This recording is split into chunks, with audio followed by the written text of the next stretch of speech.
In October 2008, a team, I was living in Madrid and I was about to move to Paris at the time, and a bunch of people working for JBoss, they had this idea of, in Java, implementing cache implements concurrent map with the idea of creating a cache that would be distributed.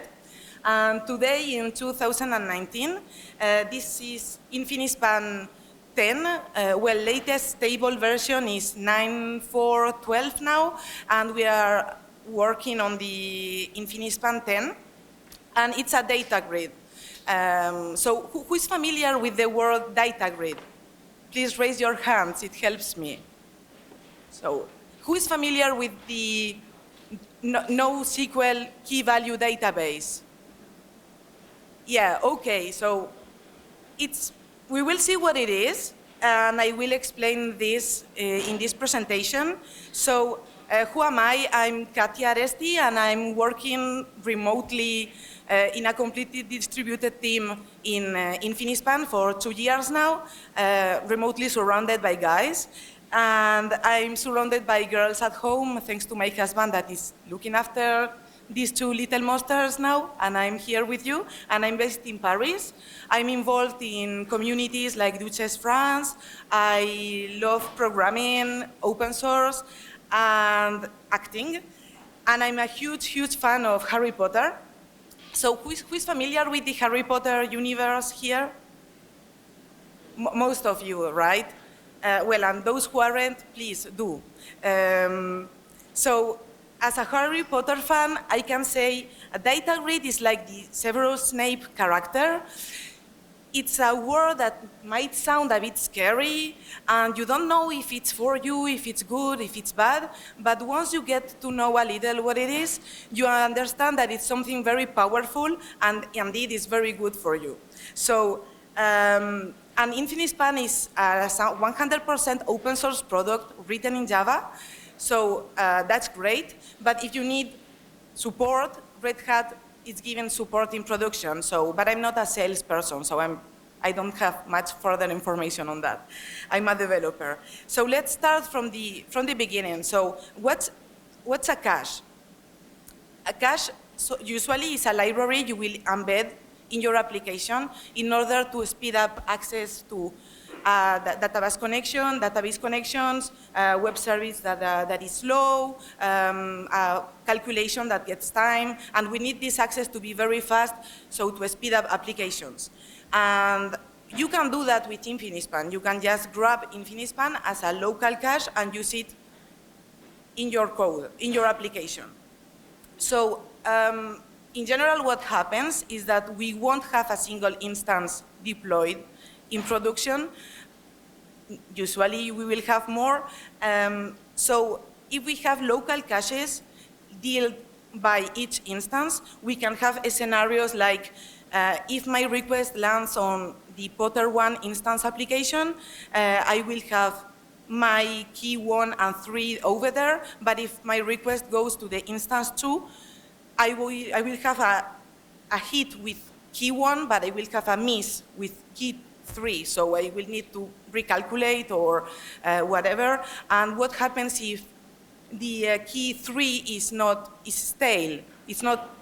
So you have to deal with eviction in each one of the instances separately. So the first thing you can do with Infinispan and distributed caches in general, because this is obviously I'm speaking about Infinispan, but this is something that is true for all the same kind of products available out there, is using a replicated cache.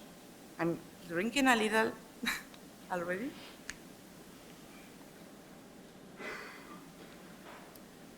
So a replicated cache, what it's going to do for you is that when I'm going to put a value in instance 1, this value will be replicated for you in instance 2 and instance 3. So if the second request lands on the instance 2 application instance in the application, then I will get this key.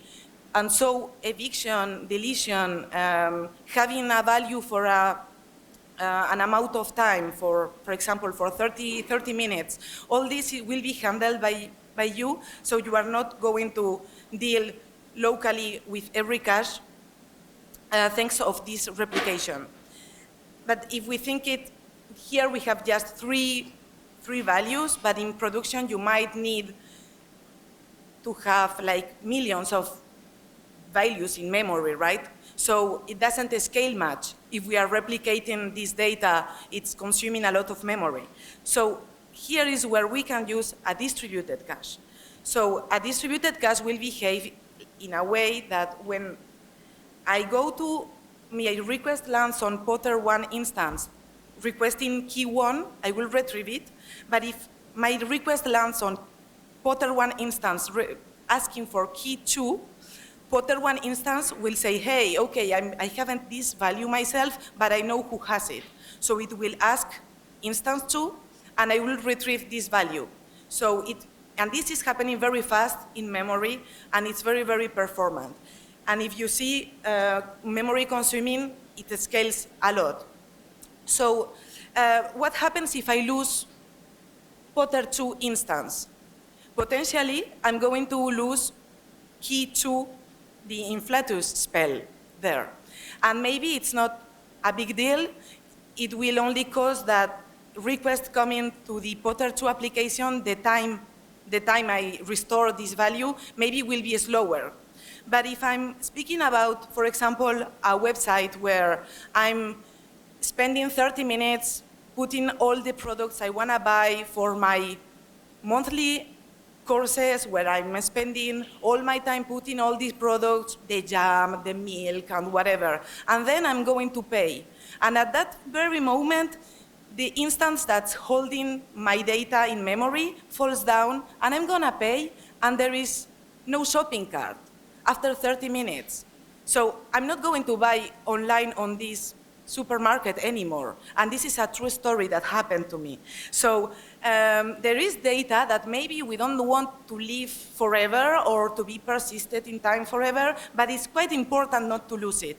And there we can use redundancy. So we will say, hey, for this cache that is distributed, instead of having one value in one instance, I will say 2 instances will be the owner of this value. So we will have like the primary owner and the backup owners. And what happens if I want to scale up? So I have my memory in my applications. It's starting to be a bit bottlenecked, so I need to scale up. Here is where consistent hashing comes into the game. Who is familiar with consistent hashing here? Please raise your hands. Yeah, so hashing algorithm, it allows the topology of 3 or 4 or 5 instances to know that if I'm not the owner of a particular key, I know who is. So it allows the node to ask the good node to retrieve the value. Consistent hashing is the mechanism that allows not only to do that, but for example, when the instance 4 joins the cluster, the topology is changing, so now we have 4 instances, but only the data that is supposed to live in the Potter 4 instance will move. So we will have something like that when we scale up. And why is this important?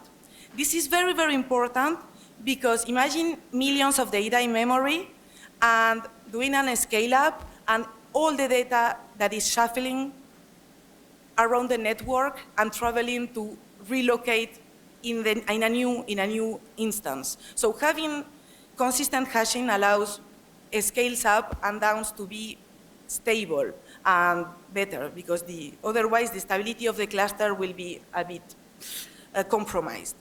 And how does Infinispan work to pass this data? So how does the data travel? So for that, we are using inside a library called JGroups that is like the Dumbledore of Infinispan because it's quite an old library for TCP reliable communication. So in Infinispan, communication is done peer-to-peer thanks to JGroups. And which projects do Infinispan work with? So HIBERNATE, who is using HIBERNATE here? For the second caching level, you can use Infinispan, and it will work very well. Apache Kafka connectors, Camel for Keycloak, Spark, Wildfly, with a Spring and a Spring Boot for all the caching and the session memory. All the GCAS, CDI, GPA, all these standards are supported, but we can also think not only having data in memory, but also having things persisted, so like a key value data store, and we can do in memory, we can do transactions too, so we can have in memory a distributed cache and do transactions over it, and that's very nice. And full text search is also supported, and I will show you that in a minute later in this presentation. So there is also here a little logo called Vertex. Who is familiar here with Vertex project? Who is familiar with a Spring Boot? Yeah, everybody is familiar with a Spring Boot. So Vertex, so I'm not going to speak about Spring Boot, I'm going to speak about Vertex in this case, so people learn. So Vertex is a toolkit for developing microservices and highly reactive and performant microservices and applications on top of the JVM, but it's polyglot, and it's like a bit like the Node.js for the JVM, with the reactor pattern and the event loops. So you are going to code like a vertical, and you are going to deploy the vertical, and each vertical has a number of handlers that will pick up the events on the event loop, treat them, and so on. And there is this event bus that can be used like a publish subscriber way. And yeah, so it's completely asynchronous and completely reactive from the foundations. It is thought as a framework to be really on the reactive programming. So I've created an example to showcase Vertex with Infinispan. Who is familiar here with the, well, Voldemort, for those who don't know who is a child-free Dark Vader. So there is this Voldemort Taboo course. I don't know if here you know what this course is. Who knows it? Yeah, so read the books. The Voldemort Taboo course, I mean, you know, in the films, in the Harry Potter films, they are all time saying like, you know who, he who must not be named, and so on, right? And for a moment you are like, but what's wrong with these people? I mean, why are so afraid all the time that you can't say Voldemort? There is just a few characters that are saying Voldemort, right? And when time passes, you understand in the end that there is a course on Voldemort name. So if you say Voldemort, potentially a editor can find you. It's like a GPS thing, can find you instantly and potentially kill you, but it's not fun. Coming to the keynote, it's not fun at all, getting killed. So that's why they are protecting themselves. They are not dumb. So I created an application to emulate this thing where I'm using Vertex in cluster mode. So I'm going to deploy 3 different Vertex instances, which is being done in my laptop on a single JVM, but it can be deployed in different JVMs. So I'm using the event bus in a clustered way, where I will have a Vertex instance with a vertical called wizard that will post messages to the event boost name address to say, hey, this wizard has said Voldemort. Then I will have another Vertex instance with a deditor consuming messages from the event boost from the named address. So it will pick up the wizard name and send a message to say, Adava Kedavra, I'm killing this wizard. And when it's over, we'll send another message to say, I'm over.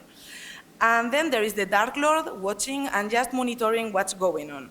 So consuming messages from the Adava Kedavra address and to check what these editors are doing. So it sounds super exciting, but yeah, maybe you will be disappointed in the code. But so let's go to see here. and I'm putting this up. Can I move this like that? It's a bit hard to. So.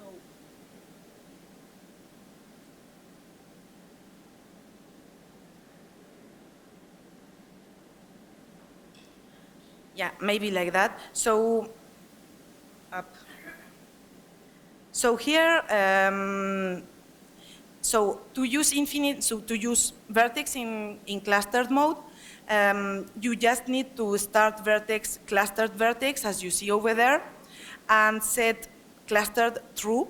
And here, what I'm doing is deploying the wizard vertical. So to create a vertical, I will create a class, extends abstract vertical. And here the code is very simple. I'm just saying to vertex, periodically do this, send a message, well, pick up a wizard randomly, and send a message to the event bus, to the named address with the wizard that has said Voldemort. So I'm going to run this.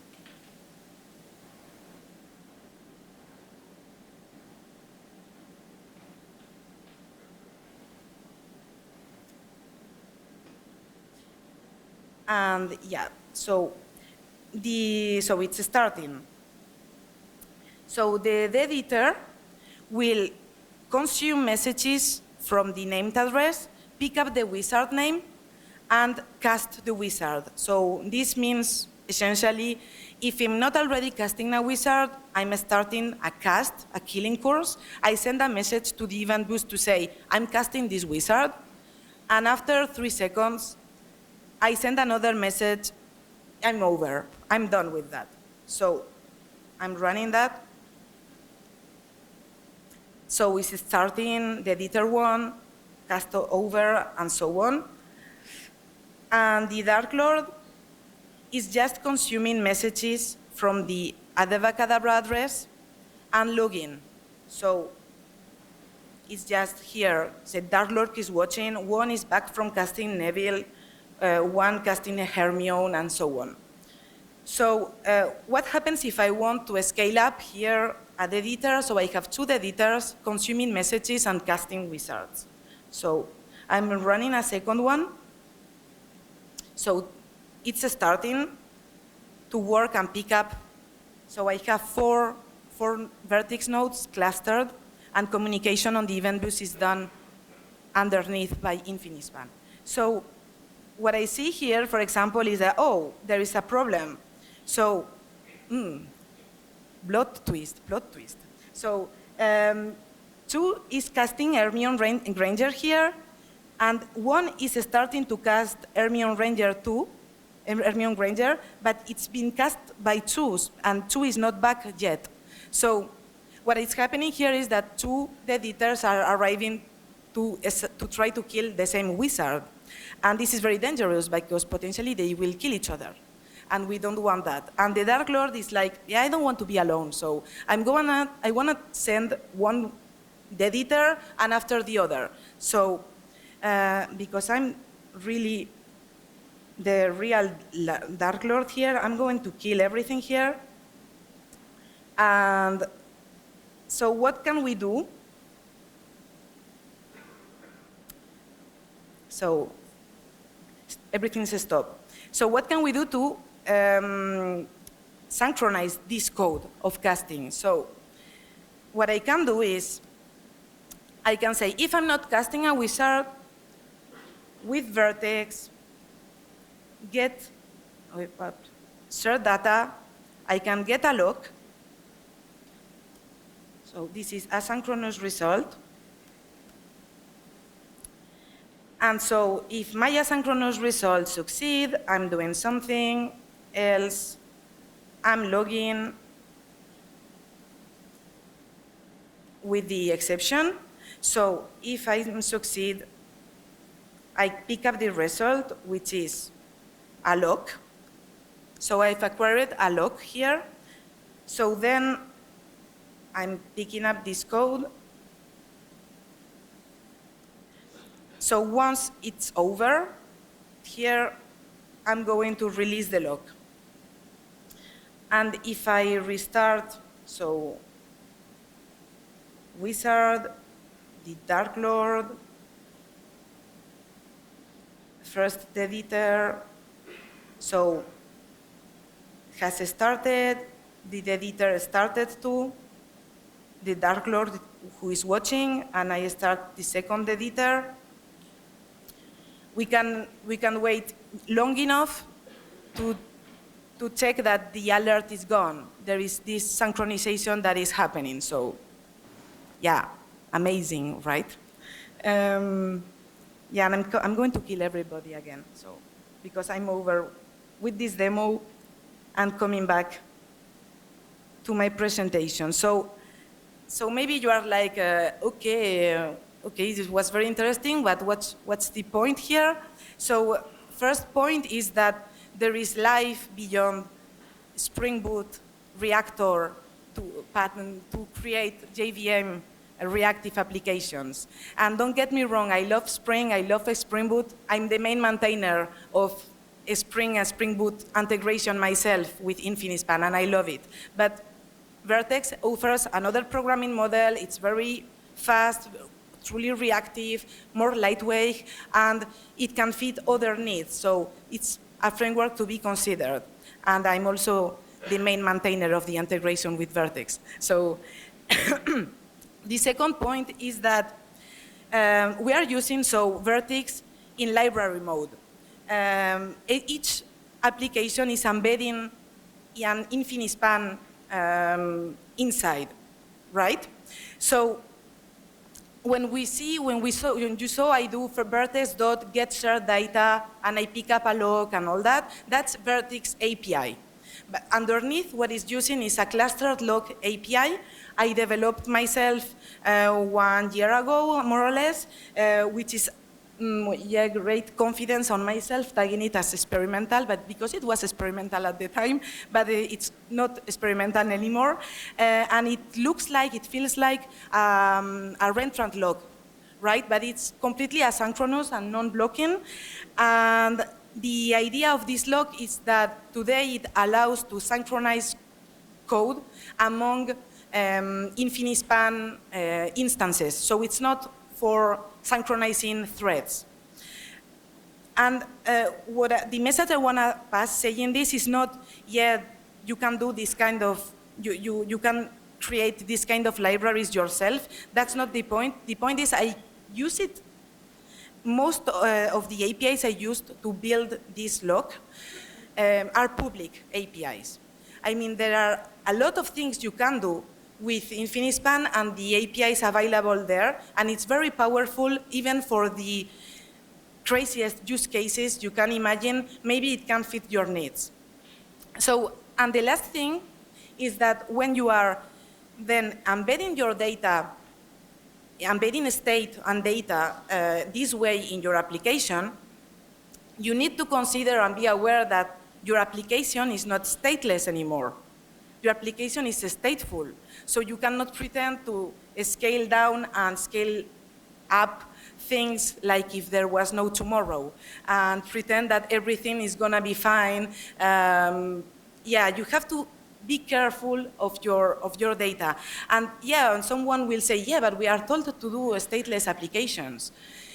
Yes, because it's more simple. But if we think it twice, a stateless application doesn't do much if there is no state in general. So state is there. So what we want? So we want stateful applications, but we want them stateless, right? So that's where I enter to the stateless microservices and containers, of course, and serverless, if we want. So how can we achieve this? How can we have my microservices that are stateless? So I'm going to scale up and down CPU from one side, and I will be able to scale up and down data from the other side. So making life and things easier. So this magic state, I don't know if fans of Harry Potter will recognize this thing. I did an effort here. So it's Infinispan in client-server mode. What a surprise. Yeah, we can use Infinispan in client-server mode, so you will have an Infinispan cluster, everything I've explained it before, almost all the features that are available in embedded mode are also available in client-server mode. So the difference is that you will code your applications in whatever language you want. So it can be on JavaScript, can be on JVM, can be on .NET. And using an Infinispan client library, you will connect to the cluster, and even transactions are available now in this mode. Logs, cluster logs are not, because it's pretty new, but maybe if there is a need, and I think there is, it's just a matter of implementing the code needed on the client-server mode. And this is very interesting because you can imagine things like having a load balancer in production where you will have two data centers where one of the data centers will treat the young wizards data with shared state, so data that we don't wanna lose. I mean, data that should live there, and that in case of catastrophe, I don't wanna lose it. So in case of catastrophe, losing a data center, this data can be replicated to the data center 2, so the old wizards one, and the load balancer will, the time recovery comes, the load balancer will be only in the data center 2, so we won't lose the data. And what is this replication about? This replication is the cross-site replication, which is done for you with Infinispan, where you will have different data centers with even different topologies inside of each one. And thanks to JGroups and the Relay 2 protocol, this will be replicated for you. So that's very cool. That's very cool. And I don't know where, yeah, of course, how can we build this? Who is familiar about Quarkus? At least, yeah, so.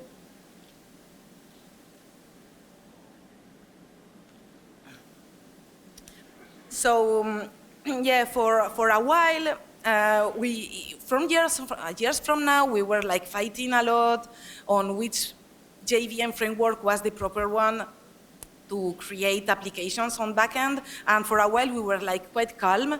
And this fight went to the JavaScript frontend, where they are like fighting a lot. But with the GraalVM and the new requirements for having less memory and serverless and function as a service and everything as a service on the cloud, there are new frameworks that are coming. So there is a talk after about it. I'm not going to spend a lot of time explaining this, but I'm gonna show you in code. So it's built with the best of breed Java libraries. So libraries that are working in native mode now. And yeah, Infinispan is working already. So in client-server mode, not in embedded mode still, because there are lots of things that needs to be changed to make things work on GraalVM and native mode. So attend Sane's talk, who is one of the creators and main contributors of Quarkus, one of the person that created it, that is coming in this room, I think, in 1 or 2 sessions after me. So yeah, this is about footprint memory being fast and everything on the JVM. So I've created an application that is the Hogwarts magic monitoring with Quarkus, where I want to know who are the wizards that are performing magic in Hogwarts at a given time. And these are potentially students and teachers. So I've created a Quarkus application with a service that is going to schedule magic creation to a magic store in an Infinispan server. And then I'm going to read with a continuous query who are these wizards that are creating magic. So continuous query is a query that is continuously being executed. So anytime there is new data coming, I'm going to get it automatically. And I'm opening a WebSocket to a web app so I can see this data coming live. And here I am. I'm closing this one.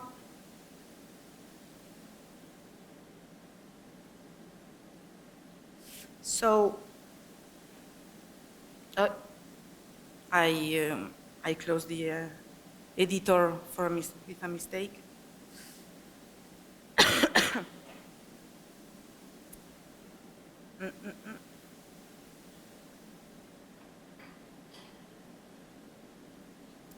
La la la.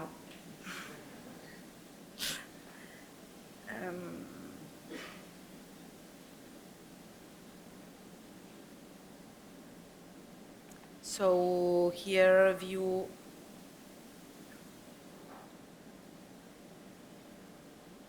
presentation mode. So first, in order to start Quarkus in dev mode, so here in the Harry Potter Hogwarts monitoring,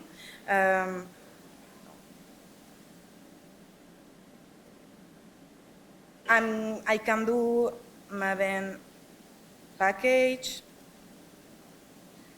Quarkus dev. And so this is going to work, and so it's starting. And so here in localhost, it doesn't work. Ah, no, it's 1, sorry. Here I have, yeah, you see, I think it's very obvious I'm not a front-end girl, so. So here we see I have this monitoring and nobody's executing nothing message. So, and here I have, if I click here, yeah, there is like, nothing is there. So if I'm going to look up the code, first I see I have this characters resource. So it feels familiar as a framework for a Java developer because all the annotations and all the way of programming is the same. So I'm injecting a service, character service, and with the different endpoints here. And so here, yeah, I realized that when I'm doing find by ID, I'm not getting nothing. So first, what I can do is injecting here a remote cache.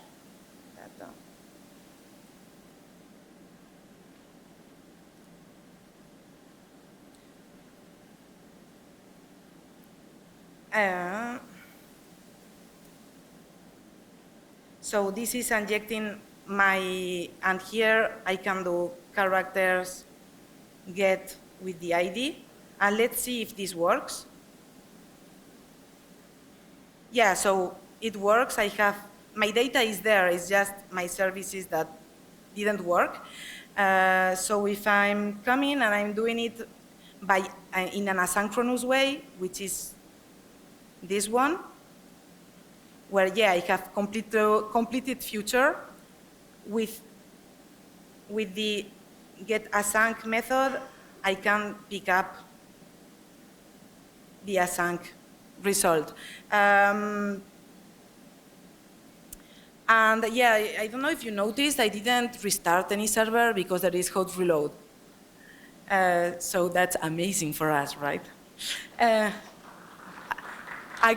Finally.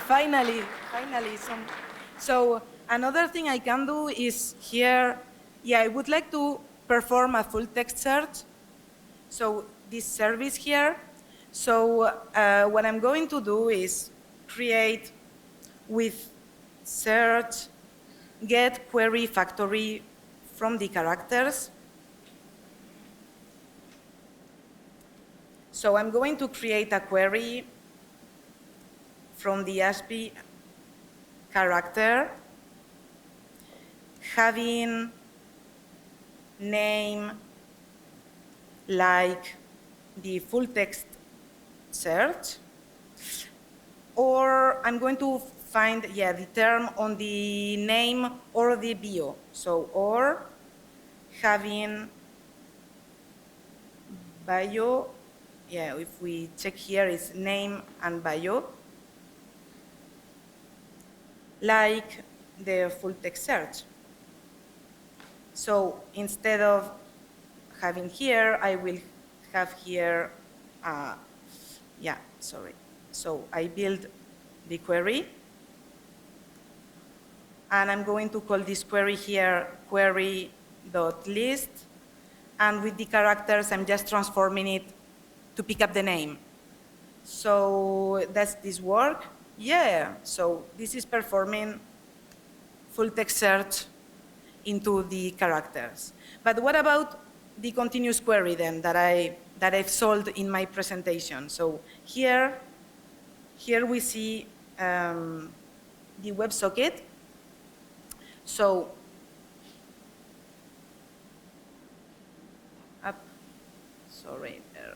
So I have this WebSocket where I already injected the magic store. And so here, this is what we see now, that I'm just picking up, open the session on in the WebSocket, and I'm saying, send the text, nobody executed nothing. So here, nobody executed nothing. So I'm going to implement a continuous query to pick up those characters that are in Hogwarts. So first, I'm gonna do get continuous query from the magic store. No, sorry, get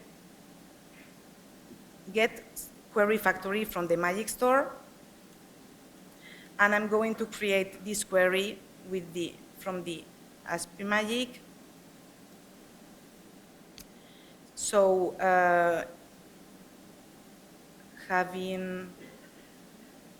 and here is the Hogwarts Boolean.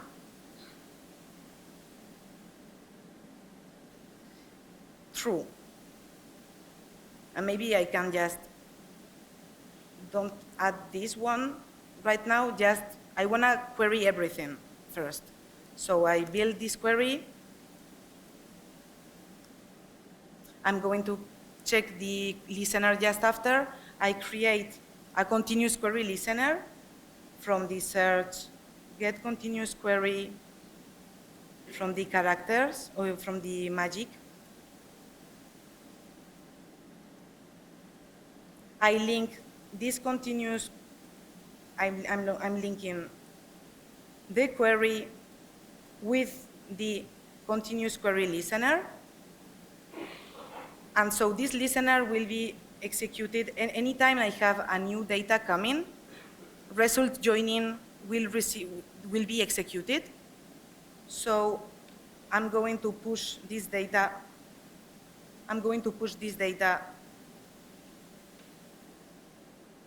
Here.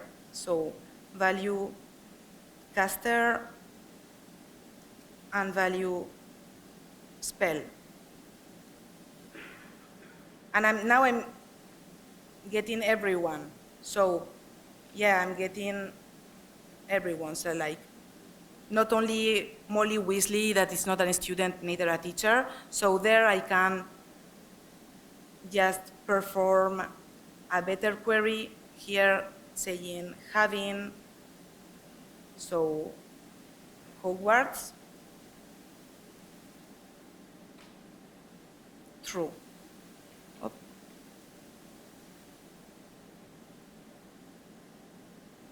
And if I do a refresh, now I will get the data, but not all the data. So only teachers and the students will be logged. So that's my Quarkus demo here. This is using the locally here, I'm running an Infinispan server in my local, and a standalone Infinispan server that is here. and that's why it works. I don't know how, so I have 10 minutes now, right? No, yeah, no, yes, 10 minutes still. So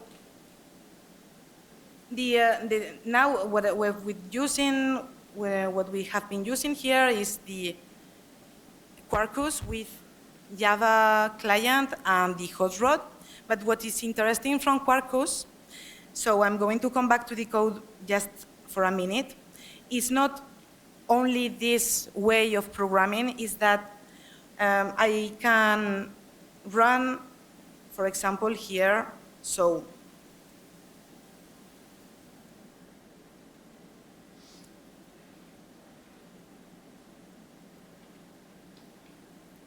I have this native Harry Potter. I have this runner here that is a native executable that is compiled with Grail VM. So I just can run things this way.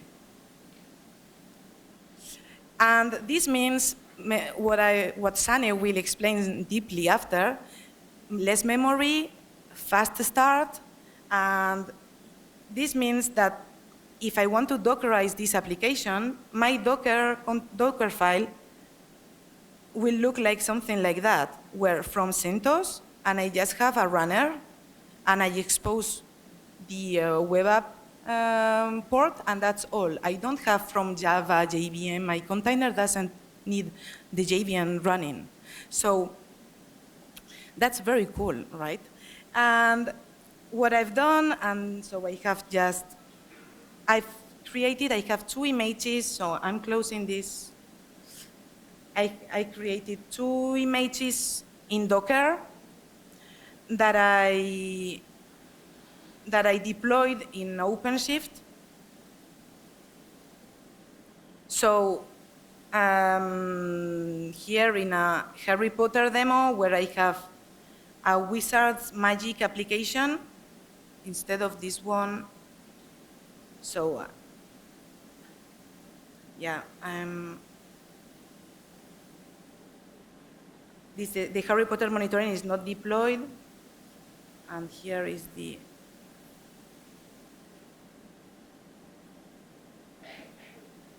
so I have this cute form here. And this is going to post data. So if I want to deploy here the Harry Potter, sorry, here, if I want to deploy the monitoring, I can do it here from my command line. So I will do. Sorry, I closed it, this one. No, but it's here. So I will do new application, Hogwarts monitoring.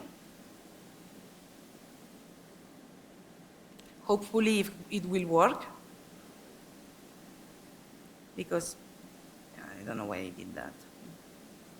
So hopefully it will work. Mon Dieu. Yeah, I don't know why it's getting, well, I'm struggling a little with the Openshift cluster, sorry. So yeah, I can deploy in my project my Docker container here, and just it will connect to the cluster that is here in Infinispan. So I'm sorry, it didn't work, this thing. I don't know why. Anyway, yeah, it can't be perfect every time, so I'm sorry. Yeah, I created the cluster during the, it doesn't work anymore. Yeah. I created the cluster during the keynote, so because my cluster I created last night was destroyed. These are clusters we have for testing, and sorry, I wanted to jump it, and I finally went for it, and yeah. So yeah, to conclude my presentation, in Infinispan 10, so we are on the beta. We are working on lots of things because I don't know how it feels, but it feels like a bit verbose, right? This query thing, and this is a bit because Infinispan has 10 years, and there is the cache semantic and datagrid full text search semantics are different. So instead, to be able to use caching semantics from one side and query from the other side, the API has been not very intuitive. So we are working on new APIs where we are going to have APIs really focused on caching and APIs really focused on NoSQL key value store. So we will have things that will look like that, completely asynchronous from the foundation, and reactive APIs that will look like a bit this way, like having a continuous query publisher where I will find continuously, I will subscribe, and so on. So this is the work I'm working now a lot. So Infinispan, 10 years and beyond, we are actively working. We can find us on Solib, on GitHub, Twitter, etc. And if you have any questions, yeah, this is another fail of me trying to make my daughters just to raise one hand. Yeah, that's like my Openshift cluster, like didn't work. So if you have any questions, we can chat just after. And yeah, thank you.